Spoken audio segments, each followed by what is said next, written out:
Medina শরীফে আল্লাহর নবী যাওয়ার পর রাতের বেলা একজন মহিলা দুইটা বাচ্চা নিয়ে ঘুমাইয়া আছে। নিশি রজনী ফজরের আজান হয়ে গেল।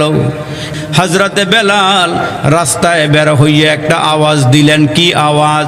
যেমন আমাদের মুয়াজ্জিনের আজান দেয় ফজরের সময় আওয়াজ দিয়া বলে, আসসালাতু খায়রুম মিনান নাওম, ঘুম হইতে নামাজ ভালো। ঠিক কিনা জোরে কোন? আওয়াজ দিয়ে বলেন ঠিক কিনা কোন? প্রত্যেকটা এলাকার মধ্যে প্রত্যেকটা মহল্লায় মহল্লায় মুয়াজ্জিন আজান দিয়া কয়, আসসালাতু খায়রুম মিনান নাওম, ঘুমের চেয়ে নামাজ ভালো, আর তুমি ঘুমাইও না। এই আওয়াজ দিয়া দিয়া মুয়াজ্জিন আমাদেরকে ডাকে আল্লাহর ঘরে যাওয়ার জন্য। এরে মুসলমান ভাইরা রে, ওই আল্লাহর বান্দি দুইটা বাচ্চা নিয়ে ঘুমায়া আছে। ফজরের আজান যখন হয়ে গেছে, মহিলাটা বিধবা, মহিলার স্বামী জিহাদের ময়দানে গিয়া শহীদ হয়ে গেল। এরই আমার উম্মতের দল, এরই আমার আল্লাহর বান্দা বান্দিরে একটু দিলের কান লাগায়া কথাগুলো শুনবা। ওই বিধবা মহিলা দুইটা বাচ্চা দুই পার্শ্বে নিয়ে ঘুমাইয়া আছি। হঠাৎ করে বেলাল রাদিয়াল্লাহু তাআলা আনহু রাস্তা দিয়া হাইটা হাইটা যায়, রাস্তা দিয়া হাইটা হাইটা যায়, আর একটা আওয়াজ দিয়া চলছেন, হাইয়া আলাল জিহাদ, হাইয়া আলাল জিহাদ, হাইয়া আলাল জিহাদ। আসো তোমাদেরকে জিহাদের ময়দানে যাওয়া লাগবে। এখন তো সস্তায় আমরা ইসলাম পেয়ে গেলাম, এখন তো আমরা সস্তায় আল্লাহর কোরআন পেয়ে গেলাম। এরে মুসলমান, এই কোরআনের জন্য আমাদেরকে দান দান শহীদ করা লাগে নাই, এই কোরআনের জন্য আমাদেরকে মার খাওয়া লাগে নাই, এই কোরআনের জন্য আমাদের বিবিকে বিধবা বানানো লাগে নাই, এই কোরআনের জন্য বাচ্চাদেরকে এতিম করা লাগে নাই, এই কোরআনের জন্য আব্বারে সারা লাগে নাই, এই কোরআনের জন্য মারে সারা লাগে নাই। সস্তা ইসলাম পেয়ে গিয়েছি বিদায় ইসলামের জন্য আমাদের দরদ হয় না। আলেম ওলামারা তো মুসলমান, ইতিহাস পড়ছে, কোরআন পড়ছে, হাদিস পড়ছে। এই জন্য আলেম ওলামার সামনে কোরআন নিয়ে কেউ কথা বললে, আল্লাহ রসুল নিয়ে কোনো কথা বললে, নবীকে নিয়ে ব্যঙ্গ করলে, ক্রিটিসাইজ করে, সকলের আগে আলেম ওলামারা ময়দানে ঝাঁপিয়ে পড়ে। ঠিক কিনা বলেন? কেন তারা ময়দানে ঝাঁপিয়ে পড়ে? এরা তো দরদ বুঝে, কোরআনের দরদ, আল্লাহর নবীর হাদিসের দরদ গুলো এরা বুঝে। এই জন্য ময়দানে এরা ঝাঁপিয়ে পড়ে। এ মুসলমান ভাইরা রে, ওই মহিলা দুইটা বাচ্চা ঘুমায় রইছে, হাইয়া আলাল জিহাদের আওয়াজ শুই না। মহিলার ঘুম ভেঙ্গে গেল। ঘুমটা ভাঙ্গার পরে আল্লাহর বান্দি বৈশা বৈশা চোখের পানিগুলো সেরি সেরি ক্রন্দন করে কাঁদি। দুইটা বাচ্চা মার কান্নার আওয়াজ শোনার সঙ্গে সঙ্গে ঘুম ভেঙ্গে গেল। দুইটা বাচ্চা মার কিনারায় বসিয়া আম্মাকে ডাক দিয়ে, আম্মা গো, গভীর রাত্রি তুমি কেন কাঁদো? তোমার চোখের গোড়ায় কেন পানি? এ মা, তোমার কি আমার বাবার কথা মনে পড়ে গেছে নাকি? এগো মা, তুমি কেন কাঁদো? কান্নার কারণটা কি একটু বলবানি? ওই আল্লাহর বান্দি বিনায়া বিনায়া কান্দে, চোখের পানিগুলো ছেড়ে দিয়েছে। দুইটা বাচ্চা হাতগুলো বাড়ায়া বাড়ায়া মার চোখের কিনারার থেকে পানিগুলো মুছি আর বলে, আম্মা গো, কেন কান্দ? কান্নার কারণটা কি একটু বলবানি? মা, মুসলমান কান্না থামাইতে পারে না। দুইটা বাচ্চা মাকে জড়াইয়া দইরা চোখের পানিগুলো মুইসা দেয় আর বলে, মা গো, তুমি কান্না থামাও। কি জন্য কাঁদো গো মা? ওই মুহূর্তে মা ডেকে ডেকে বলে, বাবারা রে, তোমরা কি বুঝবানি আমি কেন কাঁদি? আমার কান্নার কারণটাকে তোমরা বুঝবানি? কয়, মা গো, তুমি বললে হয়তো আমরা বুঝবো। ওই দুইটা বাচ্চার অনুরোধে মা দুঃখিনী ডাক দিয়া কয়, সন্তানেরা রে, আমি তোমার বাবার জন্য কাঁদি না, আমার অসহায়ত্বের কথা শুনিও, কথা মনে করিও আমি কাঁদি না। আমি এই জন্য কাঁদি, কিছুক্ষণ আগে হযরতে বেলাল রাস্তা দিয়া ঘোষণা দিয়া গেছি, হাইয়া আলাল জিহাদ, আসো জিহাদের ময়দানে আসো, নবীজির সঙ্গে জিহাদে যাইতে হবে, কালিমার পতাকাটা উড্ডীন করতে হবে, মানুষের ঘরে ঘরে কোরআনের আলো পৌঁছাইতে হবে। সুবহানাল্লাহ কোন? মানুষের ঘরে ঘরে কোরআনের বাণী পৌঁছাইতে হবে।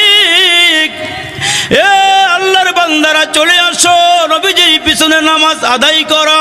নবীজি কি পরামর্শ দেয় সেই পরামর্শগুলো শোনো। ওই মহিলা ডাক দিয়া কয়, বাবারা রে, তোমার বাবার কথা মনে করি আমি কাঁদি না। আজকে যদি তোমার বাবা দুনিয়াতে থাকতো, আল্লাহর নবীর সঙ্গে জিহাদের ময়দানে যাইত। যদি আমার বাচ্চারা বড় হইতো, তাহলে আমি নবীর সঙ্গে বাচ্চা পাঠাইয়া দিতাম জিহাদের ময়দানে। এখন তোমরা দুই ভাই, এই দুই ভাই তো জিহাদের ময়দানে যাইতে পারবা না, এই জন্য আমি কাঁদি। তোমরা দুই ভাই যদি বড় হইতা, জিহাদের ময়দানে গিয়া শহীদ হয়ে যাইতা, হাসরের কঠিন ময়দানে আমার আল্লাহ আমারে শহীদের মা বইলা ডাক দিয়া হাসরের ময়দানে কবর থেকে উঠাইতেন।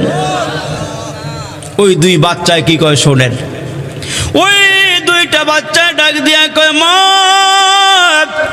চোখের পানিগুলো মুছর, কান্না বন্ধ করিয়া দাও। মা কয়, কেন কাঁদা বন্ধ করব, চোখের পানিগুলো মুছবো, কারণটা কি বলো?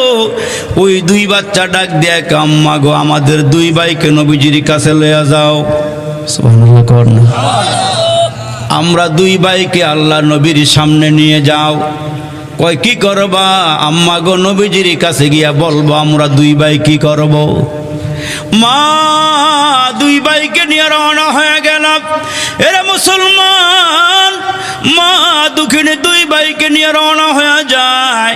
দুই ভাইকে লইয়া আল্লাহর নবীর সামনে চলে গেলে আল্লাহর নবীর কিনারায় গিয়া বলে, ওগো আল্লাহর নবীজি, আমার স্বামী দুনিয়াতে নাই, আমার কোনো বড় সন্তানও দুনিয়াতে নাই, আপনার সঙ্গে জিহাদের ময়দানে পাঠাবো।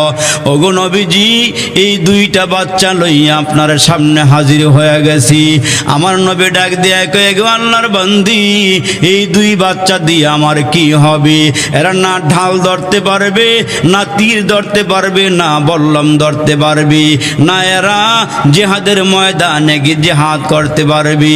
ওই দুই বাচ্চা গাইয়া গিয়া আল্লাহ নবীকে ডাক দেয়, কয়, নবী গো, আমরা দুই ভাই আপনার কাছে আসছি। আমরা যদিও তরবারি ধরতে পারবো না, যদিও আমরা তীর বল্লম মারতে পারবো না গো নবীজি, তবে আমরা একটা কাজ করতে পারবো। ওগো নবীজি, জিহাদের ময়দানে গিয়া আমরা দুই ভাইকে ডাল বানাইয়া নিয়েন। ওগো নবীজি, আমাদেরকে ডাল বানাইয়া কাফেররা যখন তরবারের আঘাত দিবে, কাফেররা যখন তীর বল্লম মারবে, আমরা দুই ভাইকে ডাল বানাইয়া নিয়েন। তীরের আঘাতগুলো আমরা বুকে নিব, ওগো নবীজি, তরবারের আঘাতগুলো আমরা গায়ে নিব, আপনার গায়ে একটা তীর বল্লম লাগতে দিব না। ওগো নবীজি, আমরা যদি আপনার সঙ্গে জিহাদের ময়দানে গিয়া তীর বল্লমের আঘাত খাইয়া, তরবারির আঘাত খাইয়া আমরা শহীদ হয়ে যাই, হাসরের কঠিন ময়দানে আমার মা শহীদের মা হইয়া হাসরের ময়দানে উঠতে পারবি। এরে মুসলমান, খেলায় খেলায় আমরা কাটাইয়া দিলাম জীবন, খেলায় খেলায় কাটাইলাম আসর মাগরিব আজ শুনিয়া যাট। এর সাথে শামিল হও জামাতে, এখনো জামাতে আসের স্থান। ঘুমিয়ে কাজা করিলাম ফজর, ঘুমিয়ে কাজা করিলাম ফজর, যখনই জাগিনি তখনই জোহর, হেলায় খেলায় কাটাইলাম আসর মাগরিবে আজ শুনিয়া যান। এর সাথে শামিল হও জামাতে, এখনো জামাতে আসের স্থান। মুয়াজ্জিন পাঁচ বেলা আজান দিল, হাইয়া আলাস সালাহ হাইয়া আলাল ফালাহ। এরে মুসলমান ও লুন্দিয়া খলাপাড়ার এলাকার যুবকেরা, এরে মুরব্বীরা, পাঁচ বেলা মুয়াজ্জিন আজান দিয়ে আপনারা হায়াতের জীবন 70 বছর, আপনার হায়াতের জীবন 60 বছর, আপনার হায়াতের জীবন 50 বছর। এই 50 বছরের ভিতরে মুয়াজ্জিন আপনারে কতবার ডাক দিল, আসো ফজরের নামাজে আসো, জোহরের নামাজে আসো, আসরের নামাজে আসো, মাগরিবের নামাজে আসো, এশার নামাজে আসো। এমন করে করে মুয়াজ্জিন আপনারে আমারে ডাক দিল। আমি চায়ের দোকানে গল্প গুজবে লিপ্ত হয়ে গেলাম, আমি ক্ষেত খামারে কাজকর্মে লিপ্ত হয়ে গেলাম, আমি ফজরেও আসলাম না, জোহরেও আসলাম না, মাগরিবেও আসলাম না, আসর মাগরিবেও নাই, এশাতেও নাই। রে মুসলমান, হাসরের কঠিন ময়দানে আমার আল্লাহ ডেকে ডেকে বলবেন, এরে বান্দা 5 বেলা মুয়াজ্জিন দিয়ে আজান দেওয়ায়া বলেছিলাম আমি ডান দিক থেকে আল্লাহ বড়। আজানের শুরুতে 4 বার মুয়াজ্জিন বলেছিল এ বান্দা আল্লাহু আকবার আল্লাহু আকবার আল্লাহু আকবার আল্লাহু আকবার। আজানের শুরুতে 4 বার মুয়াজ্জিন ঘোষণা দিয়েছিল ডান দিক থেকে আল্লাহ বড়, বাম দিক থেকে আল্লাহ বড়, সামনের দিক থেকে আল্লাহ বড়, পিছন দিক থেকে আল্লাহ বড়। শেষে আবার 2 বার ঘোষণা দিয়েছিল আল্লাহু আকবার আল্লাহু আকবার। উপরের দিক থেকে আল্লাহ বড়, নিচের দিক থেকে আল্লাহ বড়। সকলের আওয়াজকে একসাথে করে বলেন না সর্বদিক থেকে বড় কি? আরো জোরে আওয়াজ করে বলেন না সর্বদিক থেকে বড় কে? ওই মালিকের ডাকে আমরা সাড়া দেই নাই। আমার আল্লাহ বলেন হাসরের কঠিন ময়দানে যেদিন মানুষের মাথার কিনারায় সূর্য এসে দাঁড়িয়ে যাবে রে বাবা, ওই সূর্যের তাপে মানুষের মাথার মগজগুলো যখন টকবক টকবক করে ফুটতে থাকবে, এরে মুসলমান মাথার মগজগুলো নাক দিয়ে মুখ দিয়ে কান দিয়ে যখন গোড়ায় গোড়ায় পড়বে, ওই হাসরের কঠিন ময়দানে মানুষগুলো পাগল পরা হয়ে যাবে। এরে মুসলমান ওই দিন মানুষগুলো যখন দেখবে সূর্যের তাপ এত বেশি তাপ, ওই তাপের কারণে মাথার মগজগুলো ফেটে গেল, মাথার খুলিটা ফেটিয়ে ফাটিয়া মুসলমান ভাইরা মগজগুলো উতলায়া উতলায়া ভাতের মারের মতন পড়া শুরু হয়ে গেছে। এরে মুসলমান নাক দিয়া চোখ দিয়া কান দিয়া মুখ দিয়া যখন পড়া শুরু হয়ে যাবেন, ওই মানুষগুলো হাসরের কঠিন ময়দানে পাগল পারা হয়ে যাবে। ওই মুহূর্তে মানুষগুলো পাগল পারা হয়ে যাবে, নিচের জমিনটা তামা হয়ে যাবে, আসমান থাকবে না, জমিন থাকবে না। এই সাগর নগর পাহাড় পর্বত যা দেখি না, সৌরজগতে যা আছে, পাতালপুরিতে যা আছে, সব সেগুন সেরো হয়ে যাবে। ইজা ওয়াকাতিল ওয়াকিয়া লাইসা লিওয়াকাতিহা কাযিবা আল কারিয়াতু মাল কারিয়া ওমা আদরাকা মাল কারিয়া আম্মা ইয়াতাসাআলুন আনিল নাবাইল আযীম। জোরে করুন আল্লাহু আকবার। আর একটু জোরে আওয়াজ করে বলেন না আল্লাহু আকবার। হাসরের কঠিন ময়দানে মানুষগুলো পাগল পারা হয়ে যাবে। এদিন মুসলমান ভাইরা আমল নামা ডান হাতে আসে না বাম হাতে আসি, আজকে জান্নাতের ফয়সালা হয় নাকি জাহান্নামের ফয়সালা হয়, মানুষগুলো পাগল পারা হয়ে যাবে। আরে নবীরা পর্যন্ত নাফসি নাফসি করবে, আল্লাহ আমারে বাঁচাও আমারে বাঁচাও। যতগুলো পয়গাম্বরের নাম আমরা শুনেছি আর যত পয়গাম্বরের নাম আমরা শুনি নাই, আরে আমাদের জাতির পিতা হযরতে ইব্রাহিম আলাইহিস সালাম বলবেন নাফসি নাফসি। এরে মুসলমান বড় বড় পয়গম্বরেরা হযরতে ইয়াকুব আলাইহিস সালাম, হযরতে ইউসুফ আলাইহিস সালাম, হযরতে ইব্রাহিম আলাইহিস সালাম, হযরতে ইসমাঈল আলাইহিস সালাম, ঈসা আলাইহিস সালাম, মূসা আলাইহিস সালাম। এ মুসলমান যত পয়গম্বরের নাম আমরা শুনি, ওই হাসরের ময়দানে পাগল পারা হইয়া এরা নাফসি নাফসি বলা শুরু করিয়া দিবে, আল্লাহ আমারে বাঁচাও আমারে বাঁচাও। ওই দিন আমার আল্লাহ বলবেন লিমানিল মুলকুল ইয়াউম, আজকের রাজত্ব কার? দুনিয়ার মধ্যে কত বাহাদুরি করেছো, নামাজ পড়ো নাই, রোজা রাখো নাই, জিকির করো নাই, কোরআন তেলাওয়াত করো নাই, আলেম ওলামার কথা মানো নাই, আলেম ওলামার চোখ রাঙ্গায়া ধমক দিয়া সরাইয়া দিয়েছ, এদের সঙ্গে ভালো ব্যবহার করো নাই, আচরণটা সুন্দর করো নাই। এরে মুসলমান ভাইরা রে আমার, ওই হাসরের কঠিন ময়দানে আমার আল্লাহ বলবেন আইনাল মুতাকাব্বিরুন, কই মুতাকাব্বিরিনরা? আইনাল জাব্বারুন, কই জাব্বারিনরা? দুনিয়ার মধ্যে যারা বাহাদুরি করেছ, যারা আমিত্বের বাপ দেখাইয়াছ, যারা বড়ত্বের বাপ দেখাইয়াছ, তোমার মতন বাহাদুর কেউ নাই। 5টা ছেলের বাপ দেখাইছ, মুসলমান সম্পদের বাপ দেখাইয়াছ, 10টা সন্তানের বাপ দেখাইছ, লক্ষ লক্ষ টাকা ছিল, এরে মুসলমান টাকার গরমে পাওয়ার দেখাইছ। আল্লাহ হাসরের ময়দানে বলবেন ওই তোমাদের বাহাদুরি, ওই তোমাদের বাহাদুরি, আজকের রাজত্ব কার? কেউ কোনো কথা বলবে না। আমার আল্লাহ সেদিন হুঙ্কার দিয়া বলবে আজকের রাজত্ব কার? কই বড় বড় বাহাদুরেরা, কই রাজারা, কই বাদশারা ওই দিন আল্লাহর সামনে কথা বলার মতন সাহস কেউ পাবে না, ঠিক কিনা জোরে কর। এজন্য মুসলমান ভাইরা রে আমার, এরে বন্ধুরা রে, ওই হাসুরের ময়দানে একটু ভয় করো, পরকালে একটু ভয় করো। জাহান্নামের আগুন বড় কঠিন, জাহান্নামের আগুন বড় কঠিন। নবীজি সাহাবায়ে কেরাম নিয়ে বসা, সাহাবায়ে কেরাম নিয়ে আল্লাহর নবী আলোচনা করতেছেন। একটু ভালো করে খেয়াল করিয়া শোনো, আল্লাহর নবী সাহাবায়ে কেরামের সামনে জাহান্নামের আলোচনা শুরু করলেন। জাহান্নামের আগুন দেখে আসছি আমি, মেরাজে গিয়া জাহান্নামের আগুন দেখে আসছি। জাহান্নামের আগুনের বড় তাপ, জাহান্নামের আগুনের বড় তাপ বড় কঠিন। এরে মুসলমান ভাইরা রে আমার, জিবরাইলের মাধ্যমে আল্লাহ তাআলা পয়গম্বর মুসা নবীর কাছে মালিক দারোগার মাধ্যমে জাহান্নাম থেকে একটু আগুন আইনা মুসা নবীরে দিয়েছিলেন। ওই আগুনটা সরিষার দানার চেয়ে কম ছিল। পাহাড়ের উপরে রাখা হইলে পাহাড় ভেদ করিয়া ওই জাহান্নামের আগুন জাহান্নামের মধ্যেই চলিয়া গেল। আমার আল্লাহ ডাক দিয়া কয় জাহান্নামের আগুনটা পানিতে ধুইয়া, তারপরে ধোয়ার পরে মুসলমান পানিতে ধোয়ার পরে ওই যে মুসলমান ভাইরা ধোয়া উড়ছিল, ওই ধোয়ার আগুনটাই না পয়গম্বর মুসা আলাইহিস সালামের কাছে আইনা দিলেন। এরে মুসলমান বন্ধু, আগুনের এত তাপ, দুনিয়ার আগুন আমরা সইতে পারি না। পরকালের আগুন বড় কঠিন আগুন হবে, পরকালের আগুন বড় হৃদয় বিদারক আগুন হবে। এই জন্য মুসলমান বন্ধুরা রে, ওই জাহান্নামের আগুন রে ভয় পাও, জাহান্নামের আগুন রে ডরাও। আমার আল্লাহ যেমন বড়, আমার আল্লাহর শাস্তিও তেমন বড়, ঠিক কিনা জোরে কন।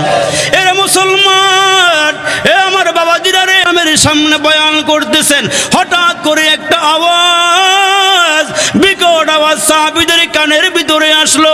সাহাবীরা ডাক দিয়ে ওগো আল্লাহর নবী, কিসের আওয়াজ, কিসের আওয়াজ? নবীজি ডাক দিয়ে কয় সাহাবীরা শোনো, একটা জাহান্নামের মধ্যে একটা পাথর নিক্ষিপ্ত হয়েছে। কয় আজ থেকে ৭০,০০০ বছর আগে জাহান্নামের উপরে একটা পাথর ছাড়া হয়েছিল, পাথর ছুঁড়া হয়েছিল। ওই পাথরটা ৭০,০০০ বছর পরে জাহান্নামের নিচে গিয়া পৌঁছেছে। ওইটার আওয়াজ। নাউজুবিল্লাহ। এই জাহান্নামের আগুন আমরা কেমনে সইব রে বাবা? এই জন্য দুনিয়ার বাহাদুরি ছাড়িয়া আল্লাহর প্রকৃত গোলাম হয়ে যাও, আল্লাহর গোলাম হয়ে যাও। আরে আল্লাহর গোলাম হইয়া কবরে যাও, তাহলে হয়তো আল্লাহ গোলাম হইয়া কবরে গেলে আল্লাহ মনিব হইয়া আপনারে আমারে মাফ করে দিব।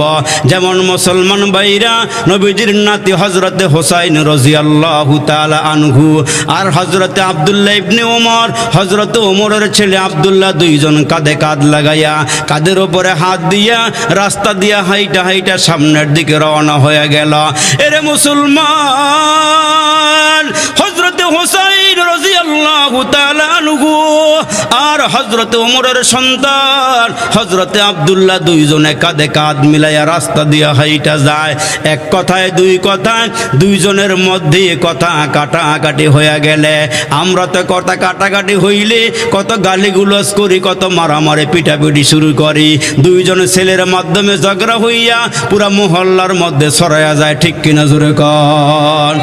তখন লাঠি সোটা নিয়ে রাস্তায় আমরা নেমে পড়ি। মাসকে মাস চলিয়া যায়, ঘরবাড়ি ভাঙ্গিয়া অসল মুসলমান মামলা দিয়া তারপরে এটা শেষ হয় না, বছরের পর বছর চলে। আর এদের ঝগড়ার দিকে তাকায়া দেখেন, হযরতে হুসাইন আর হযরতে আব্দুল্লাহ দুইজন কাঁধে কাঁধ লাগাইয়া দুইজনের রাস্তা দিয়া হাইটা যায়। এমন সময় হযরতে আব্দুল্লাহ একদিন আব্দুল্লাহ ডাক দিয়া কে হুসাইন, এ হুসাইন, তুমি আমার সঙ্গে কথা কাটাকাটি করো, তুমি কি জানো মদিনার গভর্নর কি? কয় জানি, তোমার বাবা ওমর মদিনার গভর্নর, তোমার আব্বা অর্ধ জাহানের শাসক নবীজির, তোমার আব্বা নবীজির একজন সাহাবী। এরে মুসলমান, কথাগুলো বলার সঙ্গে সঙ্গে হযরত হুসাইন বলে, তোমার বাবা তো আমার নানার গোলাম, গোলামের সন্তান, এত বড় কথা কও কেন? সুবহানাল্লাহ জোরে কন। এদের গালির আওয়াজ দেখেন কেমন। হযরত হুসাইন রাগ হইয়া ডাক দিয়ে কয়, তুমি তো আমার নানার গোলামের সন্তান। হযরতে আব্দুল্লাহ ডাক দিয়া কয়, কি কথা বললাম? কথা না বাড়াইয়া দুইজন চলে গেল। হযরতে আব্দুল্লাহ বাড়িতে গিয়া বাবার কাছে ডেকে বলে, বাবা, আমি নাকি গোলামের সন্তান, গোলাম, তুমি নাকি গোলাম। কয়, আমি কার গোলাম? কয়, তুমি নাকি নবীর গোলাম। এইটা কে বলেছে? কয়, হযরতে হুসাইন বলেছি। কয়, তাই নাকি? কয়, হ্যাঁ। কয়, ঠিক আছে, অসুবিধা নাই, এইটার বিচার হবে আগামী জুমার দিনে। আল্লাহু আকবার বলেন। কেন তোমার এই গোলামের বাচ্চা গোলাম বলে গালি দিয়েছে, এইটার বিচার হবে আগামী জুমার দিনে। এরে মুসলমান, হযরত ওমর চতুর্দিকে আওয়াজ দিয়া দিলেন, হযরত হুসাইন আমার সন্তানকে আব্দুল্লাহকে গোলামের বাচ্চা গোলাম বলিয়ে আওয়াজ দিয়েছে, গালি দিয়েছে। এরে সাহাবীরা, তোমরা সবাই মসজিদে থাকবে, আগামী জুমার দিনে বিচার হবে। আরে কি বিচার হবে? সবাই তো মসজিদে গিয়া হাজির হয়ে গেল। হযরত ওমর হযরতে হুসাইনকে বিচার করবে, সবাই গিয়া হাজির। হযরতে হুসাইনও হাজির, হযরতে হাসানও হাজির, হযরতে আলী কাররামাল্লাহু ওয়াজহুও হাজির, সাহাবীরাও হাজির। কি বিচার হয়?